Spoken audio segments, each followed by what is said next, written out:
کیا جیسے ہی ہاتھ رکھا نا حسن کو تسلی دینے کے لیے میرے لال نہ رو تو جانتے بس ایک خبرہ تھا بابا آج کمر ٹوٹ گئی, آج کمر ٹوٹ گئی. اب یہاں پہ علی کو وہ منزل یاد آئی ہوگی. کہتے علی پلٹ کے حسین کی طرف دیکھے کہ میرے لال یہ خبرہ تو اس وقت کہنا پڑے گا جب عباس کو نیزہ لگے گا ان کا سارا سہارے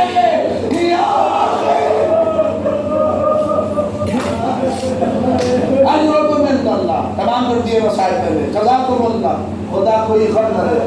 سوائے کا سید الشہداء کے حسن میرا لال نہ رو. ارے تیرا بابا ابھی حسن نہیں دیکھتے جب باپ ہو اس منزل پہ کیسے تسلیت ہوتی ہے, اس لیے اس منزل پہ آئیے نہیں میرا لال نہ رو. اے حسن تم بڑے ہو کر کے حسن تم گریہ نہ کرو. اللہ اکبر یہ سب پہ آتا ہے یہ وقت. اے میرے لال حسین کی طرف مڑے میرے لال تم نہ رو. جانتے ہیں امام حسین نے کیا کہا لا یوم کا یوم کا. اے بابا ایسا دن تو اب کبھی نہیں آئے گا. فوراً منہ پہ ہاتھ رکھا حسین کے میرے لال یہ نہ کہو لا یوم کا یوم تیرے جیسا دن کس کا آئے گا.